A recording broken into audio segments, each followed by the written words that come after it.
We have the DIY Dyneema zipper pouch kit from Ripstop by the roll in a size large and color olive drab.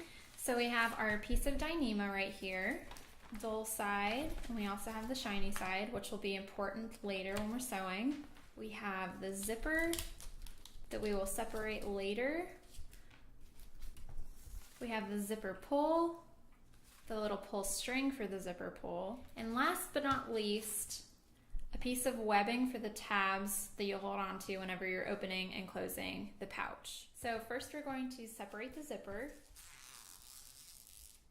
and then we're going to turn the Dyneema so it's dull side up, so the shiny side is on the back, and we're going to take the shiny side of the zipper with the teeth facing in underneath the edge of the dull fabric like that, and then sew with about 1/4 of an inch seam allowance. So something that helps keep everything lined up is using some kind of clip or bobby pin or pin or something. Probably not a pin for Dyneema because it's more holes poked into the fabric, and the purpose of Dyneema is to be semi-waterproof, and if there's more holes, it's less waterproof.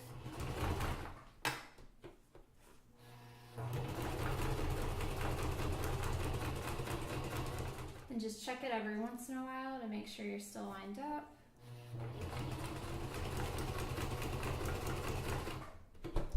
And then we're going to lock it in.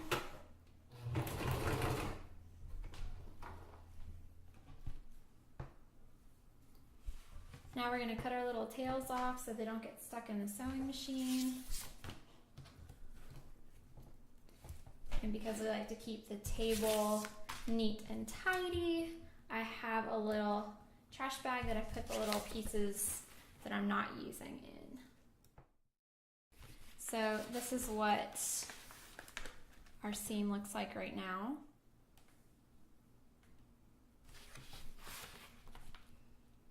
And then we're going to do that to the other side. And once again, making sure the shiny side's facing up underneath the dull side of the fabric with the teeth facing into the pouch. And we're going to do the same thing as before. Just line it up the best you can. We're going to go very slowly because we don't want to scare the Dyneema.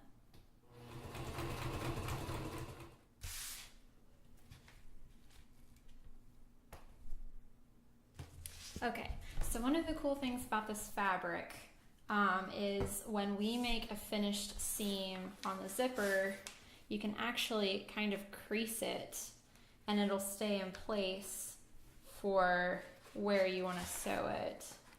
So I'm just gonna make a little crease on here, and then we're gonna do a similar thing to before, just sewing with about 1/4 of an inch down that to give it a more finished look, a more professional look. And this is a really good opportunity to use your zipper foot so the zipper doesn't get stuck on those little metal teeth in your sewing machine like mine is doing right now. And I'm just going to clip up this fabric really quick with a little bobby pin just so it stays out of my way.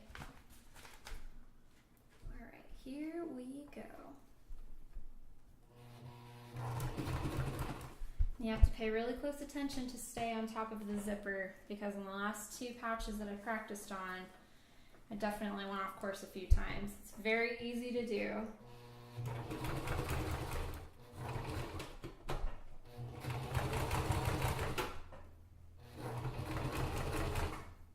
So again, I'm going to cut the little strings off so they don't get caught in another stitch.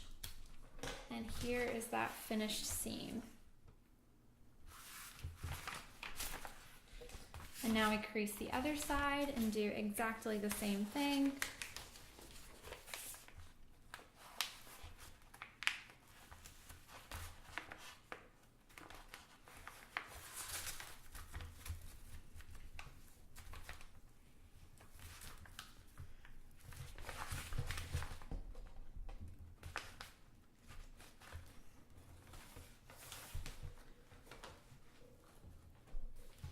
Okay, now we are going to zip up the pouch. So we can flip the bag inside out and finish the inside seams. Now that we have both of these seams, I'm going to trim the ends of my zippers. Well, I guess we only have one zipper. The zipper sides. And at first we're going to start with this right side in, and then we'll flip it inside out to do the seams.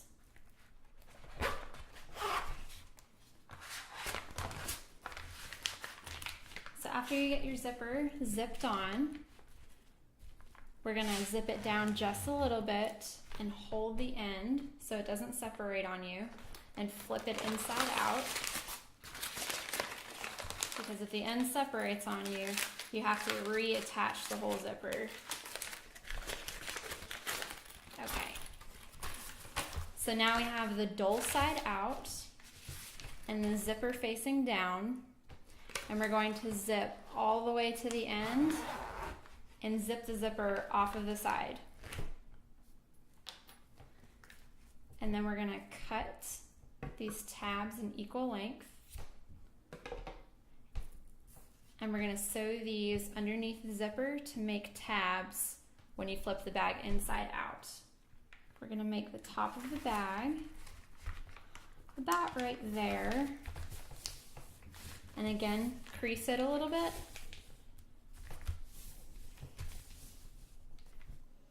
And then take that piece of webbing, fold it in half, and then the looped end we're going to stick in between the two layers of fabric right here. We're going to change from our zipper foot back to our normal foot, because where that little zipper is right here, there's quite a bit of material that the sewing machine and the needle need to go over, and this little sleigh foot helps go over that material a little bit better. So we're going to put this little webbing even with the zipper and sew over top of it a few times to give it some reinforcement.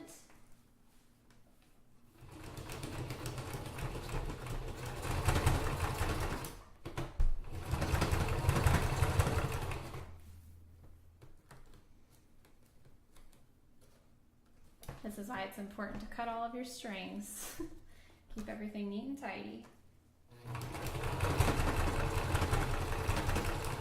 Okay, so here's that seam. It's a little bit crooked, but it's okay. And then we're gonna cut off our little strings. And we're also gonna cut off this little piece of excess webbing just so it doesn't bunch up whenever we flip the bag inside out again.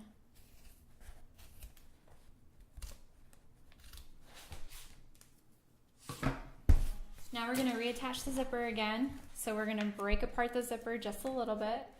Just a little bit's all you need. And then we're going to feed the zipper back on. This is a little bit difficult to see just because it's inside the bag. So we have reattached our zipper in there, and we're going to push it as far up as we can. And then we're going to unzip a gap up at the top.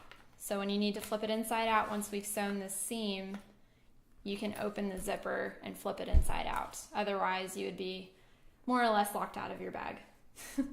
Now we're going to get the little piece of webbing for the other zipper. We're just going to kind of eyeball how much of that tab is on the inside because you want them to more or less match. So it's going to be about here.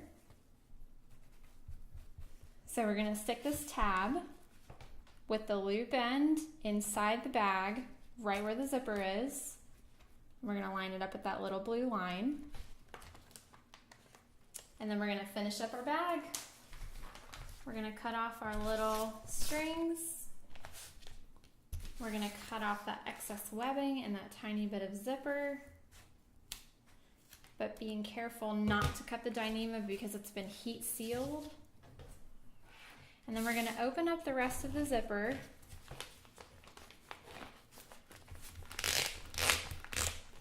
And we're going to flip this guy back inside out, or right side in now. And we're going to poke out those little corners too.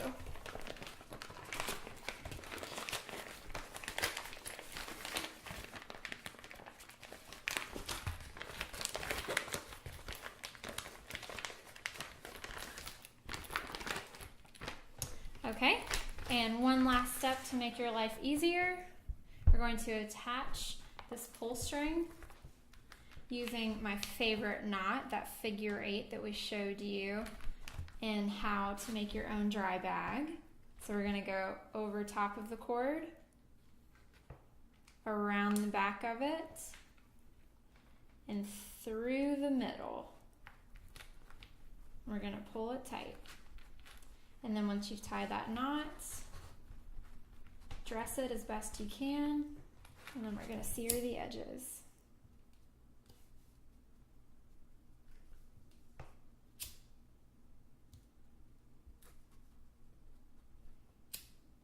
Okay,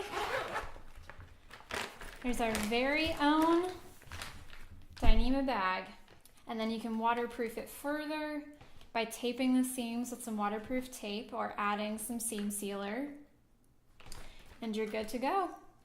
And this is your very own personalized bag versus a $60 Dyneema bag from one of the outdoor companies. So, hope you guys enjoyed. Thank you guys for watching, and let us know if you have any questions in the comments.